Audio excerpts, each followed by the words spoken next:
I would think about this, because I'll tell you what it is that you need to do to be successful. Some of these things aren't so malleable, but others are things that you can work on. Well, IQ, well, that's a rough one, because there's no evidence, as far as I can tell, that you can do a damn thing about your IQ. I was just reading a paper by Dan Simon today. It's a relatively recent review. Dan Simon did the invisible gorilla stuff, and he was looking, because there's all these companies that claim that these online brain training exercises can produce cognitive improvements, and he reviewed the literature again, and I've reviewed that literature like 6 times in the last 15 years, because I keep hoping that someone will crack the problem, but it's always the same answer. It's like, you do brain training games, you get better at the game, a lot better at that game. You get slightly better at similar games, but distal games that are still heavily cognitively loaded doesn't affect your performance at all. Zero, none. So the issue of how to raise IQ, man, that's a killer. No one knows how to do it. I can tell you how to stop your IQ from decreasing as you get older. That's not so bad, because it does that.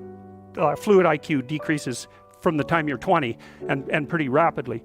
It's physical health is the best preventative. So exercise, physical exercise.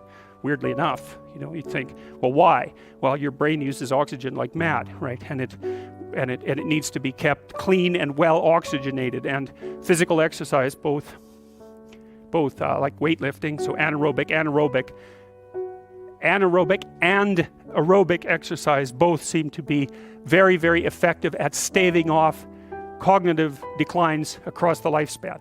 So that's a really useful thing to know, because that's the only thing we know that does that.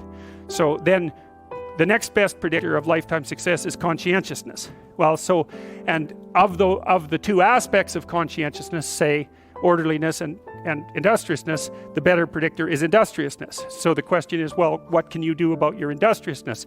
And the answer to that is, well, that's kind of rough too, because there's a strong genetic component. But you can work on micro habits with regards to your conscientiousness. And I think the best micro habits, this is partly to do with this future authoring program processes, I think the best thing you can do with regards to your conscientiousness is to set up some aims for yourself, goals that you actually value. And the future authoring program helps people do that. And basically, it does a situational analysis it helps you do a situational analysis of your life more than a psychological analysis, I would say. And so the questions are something like, well, all right, you're going to have to put some effort into your life, and you need to be motivated to do that. And so what are the potential sources of motivation? Well, you could think about them in the big 5 manner.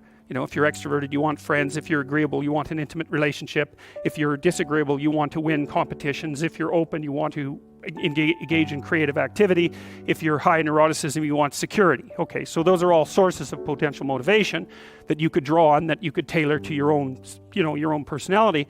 But then there are dimensions that you want to consider your life across. And so we ask people about, well, if you could have your life the way you wanted it in 3 to 5 years, if you were taking care of yourself properly, what would you want from your friendships? What would you want from your intimate relationship? How would you like to structure your family? What do you want for your career? Well, how are you going to use your time outside of your job? And how are you going to regulate your mental and physical health, and maybe also your drug and alcohol use? Because that's a good place to auger down, because alcoholism, for example, wipes out, 5 to 10% of people. So you want to keep that under control. And then so maybe you develop a vision of what you would like your life to be, and that associates the goal. Once the goal is established, and then you break down the goal into micro processes that you can implement. The micro processes become rewarding in proportion, in relation to their causal association with the goal, and that tangles in your incentive reward system. We talked about the dopaminergic incentive reward system, and that's the thing that keeps you moving forward.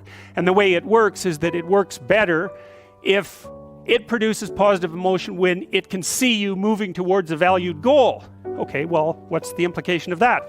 Better have a valued goal, because otherwise you can't get any positive motivation working out. And so the more valuable the goal, in principle, the more the micro processes associated with that goal start to take on a positive charge.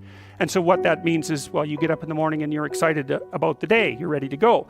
And so as far as I can tell, what you do is you specify your long-term ideal. Maybe you also specify a place you want to stay the hell away from, so that you're terrified to fail as well as excited about succeeding, because that's also useful. You specify your goal. You do that in some sense as a unique individual. You want to specify goals that make you say, oh, if that could happen as a consequence of my efforts, it would clearly be worthwhile. Because the question always is, why do something? Because doing nothing is easy. You just sit there and you don't do anything. That's real easy. The question is, why would you ever do anything? And the answer to that has to be because you've determined by some means that it's worthwhile. And then the next question might be, well, where should you look for worthwhile things? And one would be, well, you could consult your own temperament. And the other would be, well, you kind of look at what it is that people accrue that's valuable across the lifespan. So you do a structural analysis of the subcomponents of human existence, and I already did that. You need a family, you need friends. Like, you don't need to have all these things, but you better have most of them. Family, friends, career, educational goals, plans for, time outside of work, attention to your mental and physical health, etc. That's what life is about. And if you don't have any of those things, well, then all you've got left is misery and suffering. So that's a bad deal for you. So once you set up that goal structure, let's say, and that's really in many ways that's what you should be doing at university. That's exactly what you should be doing, is trying to figure out who it is that you're trying to be, right? And you aim at that, and then you use everything you learn as a means of building that person that you want to be. And I really mean want to be. I don't mean should be, even those things are going to overlap. And it's important to distinguish between those, because that's partly, and this is back down to the micro-routine analysis. So if I was saying, well, you're going to try to make yourself more industrious. Okay, number one, specify your damn goals, because how are you going to hit something if you don't know what it is? That isn't going to happen. And often people won't specify their goals too, because they don't like to specify conditions for failure. So if you keep yourself all vague and foggy, which is real easy, because that's just a matter of not doing as well, then you don't know when you fail. And people might say, well, I really don't want to know when I fail because that's painful. So I'll keep myself blind about when I fail. That's fine, except you'll fail all the time then. You just won't know it until you've failed so badly that you're done. And that can easily happen by the time you're 40. So I would recommend that you don't let that happen. So that's willful blindness, right? You could have known, but you chose not to. Okay, so once you get your goal structure set up, you think, okay, if I could have this life, it looks like that might be worth living, despite the fact that it's going to be, anxiety provoking and threatening, and there's going to be some suffering and loss involved and all of that. Obviously, the goal is to have a vision for your life such that, all things considered, that justifies your effort. Okay, so then what do? Well, then you turn down to the micro routines. It's like, okay, well, this is what I'm aiming for. How does that instantiate itself day to day, week to week, month to month? And that's where something like a schedule can be unbelievably useful. Google Calendar. It's like, make a damn schedule and stick to it. Okay, so what's the rule with the schedule? It's not a bloody prison. That's the first thing that people do wrong. They say, well, I don't like to follow a schedule. Well, it's like, well, what kind of schedule are you setting up? Well, I have to do this, then I have to do this, then I have to do this, and then I just go play video games, because who wants to do all these things that I have to do? It's like, wrong. Set the damn schedule up so that you have the day you want. That's the trick. It's like, okay, I've got tomorrow. If I was going to set it up so it was the best possible day I could have, practically speaking, what would it look like? Well, then you schedule that. And obviously there's a bit of responsibility that's going to go along with that, because if you have any sense, one of the things that you're going to insist upon is that at the end of the day, you're not in worse shape than you were than at the beginning of the day, right? Because that's a stupid day. If you have a bunch of those in a row, you just dig yourself a hole and then you bury yourself in it. It's like, sorry, that's just not a good strategy. It's a bad strategy. So maybe 20% of your day has to be responsibility and obligation, or maybe it's more than that, depending on how far behind you are. But even that, you can ask yourself, okay, well, I've got these responsibilities. I have to schedule the damn things in. What's the right ratio of responsibility to reward? And you can ask yourself that, just like you'd negotiate with someone who is working for you. It's like, okay, you got to work tomorrow.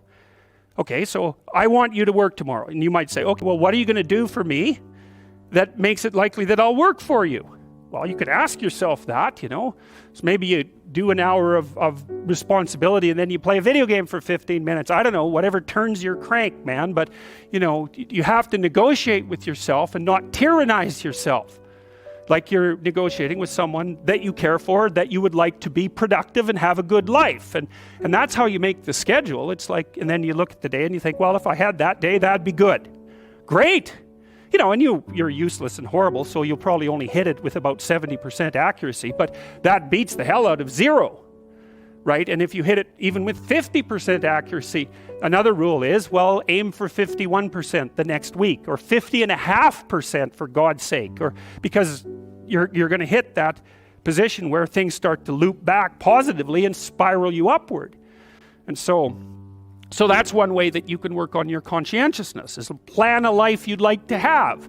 And you do that partly by referring to social norms. That's more or less rescuing your father from the belly of the whale. But the other way you do that is by having a little conversation with yourself about, as if you don't really know who you are, because you know what you're like. You won't do what you're told. You won't do what you tell yourself to do.